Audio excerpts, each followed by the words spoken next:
बिस्मिल्लाहिर्रहमानिर्रहीम। अस्सलाम वालेकुम नाज़रीन, आप यूट्यूब चैनल देख रहे हैं। मैं इमरान खान हूँ। सबसे पहले पाकिस्तान तहरीक इंसाफ का रद्द अमल मैं आपको बताऊँगा जो फ़ौजी अदालतों के फ़ैसलों के ऊपर आया। वैसे तो पूरी दुनिया में जहाँ पे भी आप बात करते हैं तो फ़ौजी अदालत तो कोई अदालत नहीं होती। अभी इसके ऊपर पूरी दुनिया से रद्द अमल आएगा। इससे आप देखेंगे अक़वाम मुत्तहिदा से रद्द अमल आएगा, अमेरिका से, यूरोप से, बरतानिया से, ओवरसीज़ पाकिस्तानियों से, पूरी दुनिया से इसके ऊपर रद्द अमल आएगा कि फ़ौजी अदालत कोई अदालत नहीं होती। हाँ, फ़ौज के अंदर अदालत होती है, लेकिन फ़ौज के अपने अंदर जो एक रूल्स होते हैं वहाँ पे अगर कोई खिलाफ वर्जी करता है उस इदारे का मुलाजिम, तो उसके ऊपर वो अदालत कार्रवाई कर सकती है। लेकिन जो सिविलियंस हैं उनके लिए तो अलग से बहुत सारी अदालतें मौजूद हैं। वहाँ पे पूरा एक जुडिशल सिस्टम है, तो सिविलियंस को वहाँ पे ट्रायल किया जाता है, क्योंकि सिविलियंस फ़ौज के दायरा इख्तियार के अंदर नहीं आते, वो उससे बाहर है, तो उनको फ़ौजी अदालतों में नहीं ले जाया जा सकता। लेकिन पाकिस्तान की सुप्रीम कोर्ट में ये मामला पेंडिंग है और सुप्रीम कोर्ट ने इसकी इजाज़त दी थी। ये बड़ा मज़ाक़ का केस है। लेकिन दुनिया के अंदर से जो आवाज़ें आएंगी, लोग पाकिस्तान पे हंसेंगे कि इस मुल्क के अंदर आज भी सिविलियंस को फ़ौजी अदालतों में सजाएं दी जा रही है। पाकिस्तान तहरीक इंसाफ का रद्द अमल है। लेकिन वो बताने से पहले एक इंतहाई अफसोसनाक खबर है जिससे बड़ी बड़ी तकलीफ हुई। ये जनूबी वज़ीरिस्तान से खबर आई है। दहशतगर्दों ने अटैक किया एक चेक पोस्ट के ऊपर और वहाँ पे 16 जवान पाकिस्तानी शहीद हो गए हैं और जवाबी कार्रवाई में 8 दहशतगर्द इसमें मारे गए हैं। ये एक इंतहाई अफसोसनाक वाक़या है और ये एक ग्रुप की जानिब से सिक्योरिटी चेक पोस्ट पर हमले को नाकाम बनाया गया। 8 दहशतगर्दों को हलाक कर दिया गया और दूसरी जानिब फायरिंग के तबादले में 16 जवान शहीद हो गए हैं। उसके बाद से अब उस इलाके के अंदर एक क्लियरेंस ऑपरेशन किया जा रहा है। सवाल सबसे बड़ा ये है कि इतनी दहशतगर्दी के वाक़यात पाकिस्तान में इतनी तेज़ी से बढ़ रहे हैं। खैबर पख्तूनख्वा और बलूचिस्तान में लगातार दहशतगर्दी के वाक़यात हो रहे हैं और चाइनीज़ जो है उनके ऊपर भी अटैक होता है। जितने हसास मकामात हैं वहाँ पे भी अटैक होता है और बार बार इस तरह के वाक़यात हो रहे हैं। ऐसे में क्या हम इस तकसीम के मुतहम्मिल हो सकते हैं जो पाकिस्तान में हो रही है? जो पाकिस्तान की इंटेलिजेंस एजेंसीज़ हैं उनकी पूरी तवानाइयाँ सियासी मुखालफिन को गिराने की बजाय इस वक्त दहशतगर्दी के ख़िलाफ़ फोकस होनी चाहिए और पाकिस्तान की सूबाई और वफाकी हुकूमतों को मिलकर इदारों के साथ बैठ कर मैकेनिज़्म बनाकर पूरी ताकत के साथ दहशतगर्दों का कलाकमा करना चाहिए और दहशतगर्दी की रोकथाम करनी चाहिए। लेकिन उस तरफ हमारा फोकस शायद बहैसियत कौम नहीं है। आज पूरी की पूरी जो हुकूमती जमात है वो सेलिब्रेशंस कर रही थी इस बात पे और वो ये कह रहे थे कि जब बाकियों को भी सज़ा मिलेगी तो हम इसके ऊपर जश्न मनाएंगे। नून लीग इसको सेलिब्रेट कर रही है, पीपल्स पार्टी के भी कुछ लोग सेलिब्रेट कर रहे हैं। कुछ लोगों ने शर्म से मुँह अपने रेत में दबाए हुए हैं, लेकिन ज़्यादातर जो इस वक्त इस रजीम के बेनिफिशरी सियासतदान हैं वो सेलिब्रेशंस कर रहे हैं कि जनाब फ़ौजी अदालतों से अपने सिविलियंस को सजाएँ दिला दी हैं। इनकी जमहूरियत के ऊपर आप लानत भेज सकते हैं। उसकी वजह यह है कि जमहूरियत के अंदर कोई भी इस तरह का दावा नहीं कर सकता कि सिविलियंस को फ़ौजी अदालतों से सजाएँ होंगी। हाँ, आप ये कह सकते हैं कि जी मजबूरी थी, हालात ऐसे हैं, हम इसको अच्छा नहीं समझते, लेकिन फिर भी ये एक हकीकत है। इस तरह के बयान सियासत दें तो अच्छा लगता है, सियासतदान अगर ऐसे बयान दें ठीक लगता है। लेकिन सियासतदान अगर इसको सेलिब्रेट करें कि आम सियासी कारकुनों को उनके एहतजाज के नतीजे में या तोड़ फोड़ के नतीजे में जहाँ सिविलियन अदालतों को सजाएं देनी चाहिए थी वो अदालतें फ़ौजी अदालतों से सजाएं दी जा रही हैं, वही सजाएं, तो इस पर जो है वो सबको सर नीचा करना चाहिए। ये कोई तरीकाकार नहीं है, पूरी दुनिया में ऐसा नहीं होता, लेकिन पाकिस्तान में ये चीज़ें हो रही है बदकिस्मती से। पाकिस्तान तहरीक इंसाफ का रद्द अमल भी जो है ना वो इससे मिलता जुलता ही है। तहरीक इंसाफ ने कहा कि 9 मई के इल्ज़ाम में पाकिस्तान तहरीक इंसाफ के 25 अफराद को सजाएं, इमरान खान को फ़ौजी अदालत में ले जाने का मनसूबा है। आज का फैसला गैर आईनी है, यानी ये बात तो हुकूमत ये चाहती है, पाकिस्तान की एस्टेब्लिशमेंट भी ये चाहती है कि इमरान खान को फ़ौजी अदालत में ले जाया जाए। उसकी वजह है क्योंकि यहाँ तो इमरान खान साहब को वो फिक्स कर नहीं सके और उनकी ये ख्वाहिश है कि इमरान खान को फ़ौजी अदालत में ले जाएँ, लेकिन बैरूनी दबाव लगातार बढ़ता जा रहा है। अब आप देखेंगे आपको यूरोपीय यूनियन से, आपको अमेरिका से, आपको अक़वाम मुत्तहिदा से, बहुत सारी जगहों से आपको आवाज़ें सुनाई देंगी। आने वाले दिनों में आपको पता चलेगा कि इन फ़ौजी अदालतों के फ़ैसलों के ऊपर इंटरनेशनली किस तरह की राय सामने आती है, इसके ऊपर ह्यूमन राइट्स की तंजीमें क्या कहती हैं, अक़वाम मुत्तहिदा की तंजीमें क्या कहती हैं, इसके ऊपर जो है वो एमनेस्टी इंटरनेशनल क्या कहती है। आपको बहुत कुछ आने वाले दिनों में सुनने के लिए मिलेगा। आपको पता चलेगा कि फ़ौजी अदालतों में सजाएं देने पर किस तरह का रद्द-ए-अमल आ रहा है और कोई रद्द-ए-अमल आना शुरू भी हो गया है। कल इसको डिटेल में हम डिस्कस करेंगे। अच्छा, आज के दिन तक इमरान खान साहब ने मोहलत भी दी हुई है। अगर हुकूमत ने मुज़ाकरात किए तो ठीक है, अगर मुज़ाकरात ना किए हुकूमत ने तो फिर होगा ये कि इमरान खान साहब सिविल नाफरमानी की तहरीक के पहले मरहले का आगाज़ कर देंगे और उसमें वो ओवरसीज़ पाकिस्तानियों को कहेंगे कि आपने अपने रेमिटेंसेस पाकिस्तान में नहीं भेजने। और अगर ओवरसीज़ पाकिस्तानियों ने इमरान खान साहब की बात मानी तो हुकूमत के लिए मुश्किलात बढ़ने का आगाज़ हो जाएगा। अगले मरहले में इमरान खान साहब क्या अनाउंसमेंट करते हैं या सिविल नाफरमानी की तहरीक का अगला मरहला क्या होगा, ये तो इमरान खान साहब जानते हैं। लेकिन ये आसान नहीं रहेगा हुकूमत के लिए, जैसे कि अब तक कोई भी चीज़ हुकूमत के लिए जो भी इमरान खान साहब ने कही वो आसान नहीं रही। तहरीक इंसाफ ने प्रेस कॉन्फ्रेंस करते हुए इस्लामाबाद में कहा, सलमान अकरम राजा साहब ने, कि अगर इमरान खान को फ़ौजी अदालत में पेश किया जाता है तो ये बहुत बुरा दिन होगा। मुल्क में जुल्फ़िकार भुट्टो के साथ जो कुछ किया गया हम उसी से अभी तक नहीं निकल सके। उन्होंने कहा, मेरी एस्टेब्लिशमेंट से अपील है कि ऐसा ना करें। इस मुल्क में बसने वाले शहरियों को रेवड़ ना समझा जाए। फौजी अदालतों से हमारे लोगों को सजाओं के बावजूद हम अब भी बातचीत करने के लिए तैयार हैं। सलमान अकरम राजा ने कहा कि इमरान खान ने मुज़ाकरात की जो डेडलाइन दी है उसे वो बढ़ा भी सकते हैं। हम मुल्क की खातिर बातचीत करना चाहते हैं। अभी तक हुकूमत की जानिब से कोई राब्ता नहीं किया गया। फौजी अदालत के फैसले गैर आइनी और गैर कानूनी हैं, ये लतीफ़ खोसा साहब ने कहा। उन्होंने कहा फौजी अदालत ने 25 अफराद के मुकदमात के जो फैसले सुनाए हैं वो गैर कानूनी है, वो गैर आइनी है। फौजी अदालतें सिर्फ अपने मुलाजमीन के डिसिप्लिन पर कार्रवाई कर सकती हैं। अगर कोई सिविलियन फौजी तनसीब पर हमला करे तो फौजी जज कैसे केस सुन सकता है। उन्होंने कहा 26वीं आइनी तरमीम के जरिए अदलिया को ताबे करने की कोशिश की गई। अब ज़रूरी है कि अदालत उज़्मा का फुल बेंच मुतनाज़ तरमीम का फैसला करे। इस पर जस्टिस मंसूर अली शाह साहब ने एक खत और भी लिखा है। मंसूर अली शाह साहब बार बार याद दिला रहे हैं एक्चुअली उन्हें चीफ जस्टिस ऑफ पाकिस्तान होना चाहिए था, लेकिन 26वीं आइनी तरमीम के नतीजे में तीसरे नंबर के जज को चीफ जस्टिस ऑफ पाकिस्तान बना दिया गया। सीनियरिटी को नज़रअंदाज कर दिया गया, लेकिन मंसूर अली शाह साहब ने इस्तीफ़ा देने से इनकार कर दिया और वो अभी भी अपनी सीट पर मौजूद है।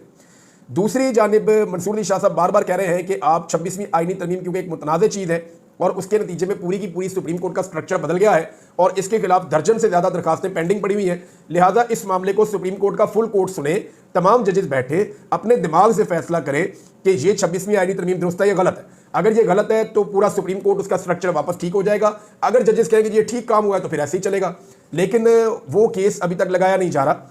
सुनने में आ रहा है कि जनवरी के दूसरे हफ्ते में इस केस को शायद सुना जाएगा। अब देखते हैं कि जब ये केस लगता है तो तब क्या होता है। पाकिस्तान तहरीक इंसाफ ने मजम्मत की है इसमें। इससे पहले जो है वो एक बड़ा इंपॉर्टेंट स्टेटमेंट आया था उमर अयूब साहब का, जो अपोजिशन लीडर है।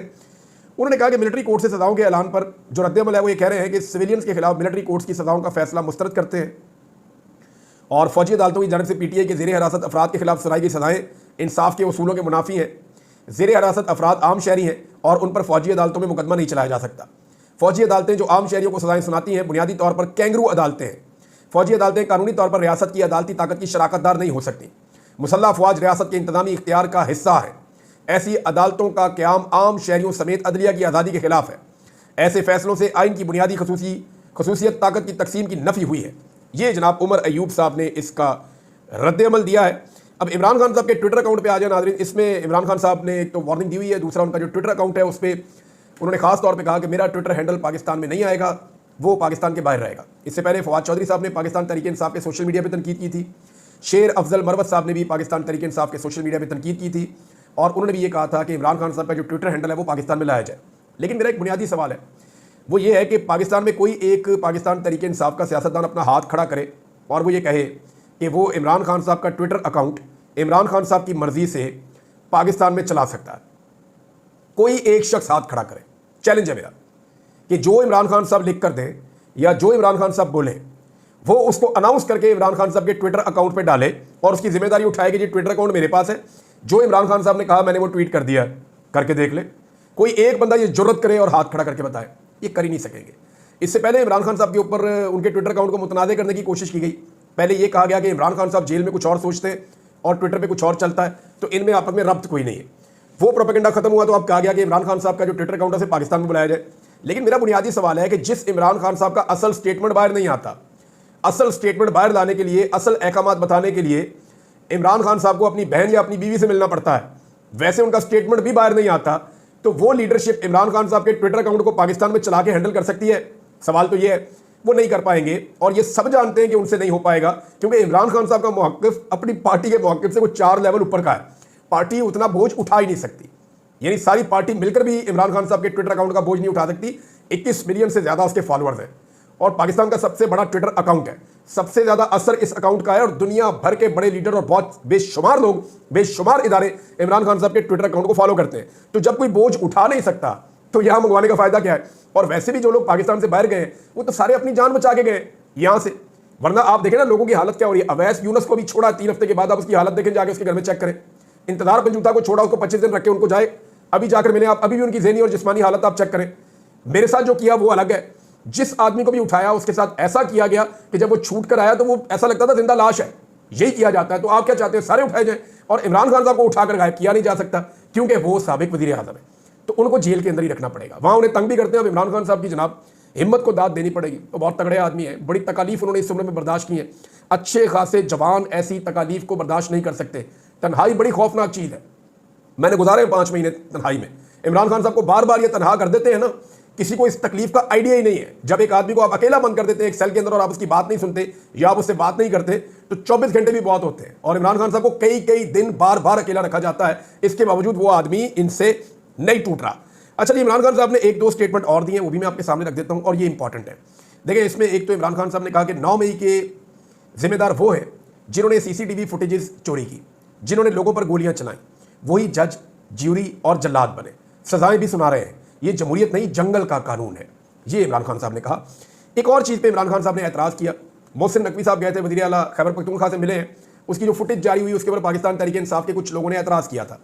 लेकिन देखिए, वहाँ पे एक सूबाई हुकूमत है, उन्हें फेडरल गवर्नमेंट के साथ मिलकर बड़े अहम मामला देखने होते हैं। यहाँ पे दहशतगर्दी के वाक़यात हैं और बेशुमार चीज़ें हैं। वफाक और सूबे के बीच में एक वर्किंग रिलेशन रहता है और वो रहना चाहिए, उसके बगैर फिर आगे नहीं बढ़ पाएंगे ना आप। अब चाहे जाली हुकूमत बनी हुई है फेडरेशन में, लेकिन उनके बगैर गुजारा नहीं है ना। उन्हीं से पैसे लेने हैं, उन्हीं से मामला तय करने हैं, पॉलिसी वहाँ से आएगी। जो आपके प्रॉब्लम है आप उनको बताएंगे, जो उनके प्रॉब्लम है वो आपको बताएंगे, तो मिलकर ही आप चल सकते हैं, ऐसे आप चल नहीं सकते।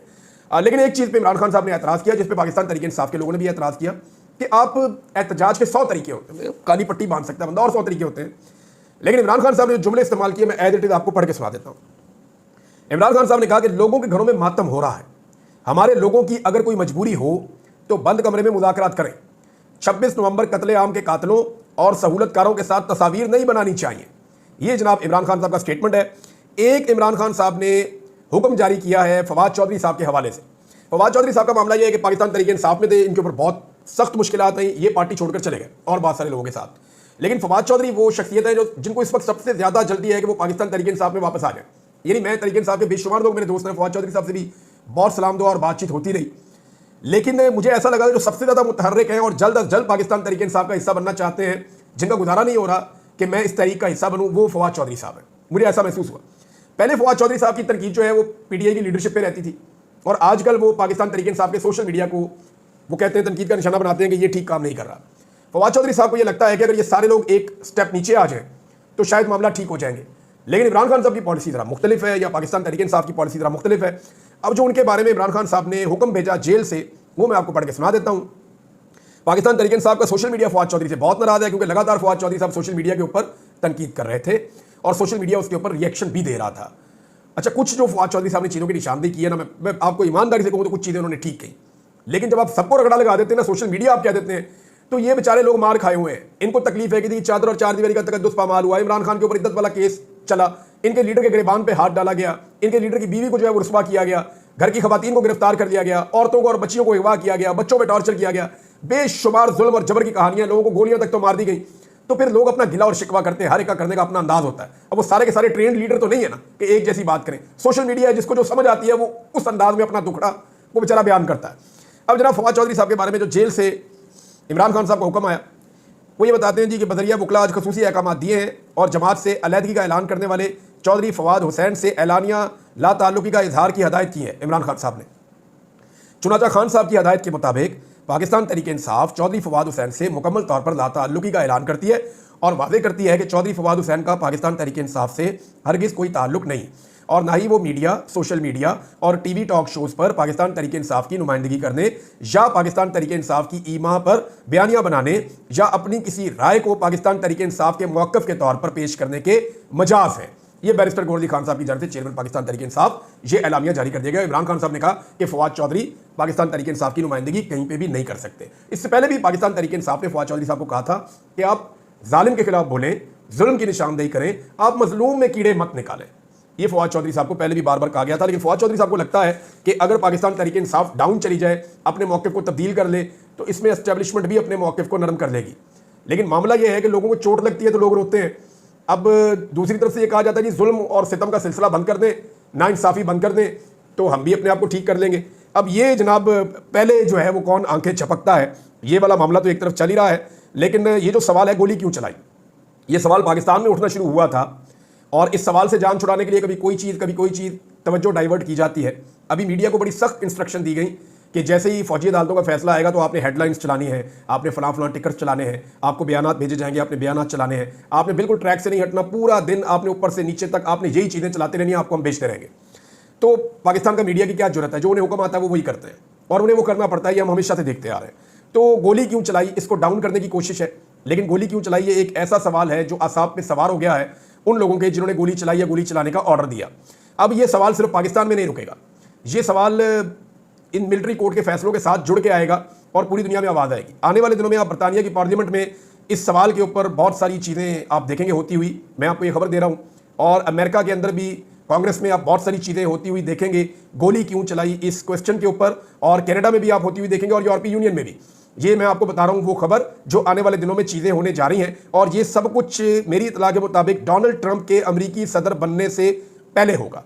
एक मुज़ाकरात के हवाले से खबर है वो ये है कि इमरान खान साहब को पैगाम पहुंचाया गया है कि स्पीकर अयाज सादिक के पास जो मुज़ाकरात हो रहे हैं उनको ज़रा संजीदगी से पाकिस्तान तहरीक इंसाफ अगर ले और उस प्लेटफॉर्म के ऊपर कुछ अरसा चले तो मामला हल की तरफ जा सकते हैं। लेकिन पाकिस्तान तहरीक इंसाफ ने डेडलाइन दी हुई है और आज तक की डेडलाइन थी। अब देखते हैं कि हुकूमत इस संजीदा कोशिश के अंदर आती है ये नहीं आती, लेकिन एक जो स्टेटमेंट बैरिस्टर साद रसूल साहब ने दिया उसमें सारी कहानी है एक जुमले के अंदर, और उन्होंने बड़े आसान अल्फाज में सब कुछ समझा दिया है कि हुकूमत मुज़ाकरात से क्यों भाग रही है। मैंने आपको थोड़े दिन पहले बताया था तो मुझे बहुत लंबी चौड़ी बात करनी पड़ी, लेकिन बैरिस्टर साद रसूल क्योंकि एक ज़बरदस्त किस्म के बैरिस्टर हैं तो उन्होंने दरिया को कूजे में बंद किया। मैं उनका एक जुमला आपको पढ़ के सुना देता हूँ, आपको समझ आ जाएगा कि मुज़ाकरात से हुकूमत क्यों भागती है। उन्होंने कहा एस्टैब्लिशमेंट को जो भी तहरीक इंसाफ को देना होगा वो हुकूमत की जेब से निकाल कर देना होगा, इसलिए हुकूमत कभी नहीं चाहेगी कि मुज़ाकरात हों। अब इसके अंदर जनाब पूरी कहानी है और मुज़ाकरात इसलिए नहीं होंगे। अब हुकूमत दावे करती है जी इकॉनमी ठीक हो गई है, पाकिस्तान की इकॉनमी का बेड़ा गर्क हो गया है। ये कौन सी इकॉनमी ठीक हुई है? किसी आम आदमी के मुंह के आगे माइक करो वो आपको बताएगा कि इकॉनमी कितनी ठीक हुई है। सिर्फ एक भी लोग आप और इंतजार करें, अगर कोई बड़ी खबर ना आई तो इकॉनमी के ऊपर इस हुकूमत का पूरा पोस्टमार्टम करेंगे और आपको एक एक चीज़ बताएंगे कि कैसा टका के ये लोग झूठ बोलते हैं कि इकॉनमी ठीक हो गई है, और ये इसलिए झूठ बोलते हैं कि इन्हें पता है इलेक्शन आने वाला है, और जब इलेक्शन आएगा तो ये कहेंगे हम तो इकॉनमी ठीक कर रहे थे, इमरान खान ने हमारी हुकूमत गिरा दी, आओ हमें दोबारा हुकूमत दे दो। हालांकि ये वादा करके आए थे कि 300 यूनिट तक बिजली मुफ्त देंगे, और आज 300 यूनिट की कीमत जो है वो डबल ट्रिपल इन्होंने की हुई है, 3 गुना इन्होंने कीमत बढ़ा दी है बिजली की। ये हालत कर दी इन्होंने गरीब आदमी की। इकॉनमी के ऊपर पूरी एक रिपोर्ट बनाएंगे, आपके साथ शेयर करेंगे। अब तक के लिए इतने, अपना ख्याल रखिएगा, अपने इस चैनल का भी। अल्लाह हाफ़िज़।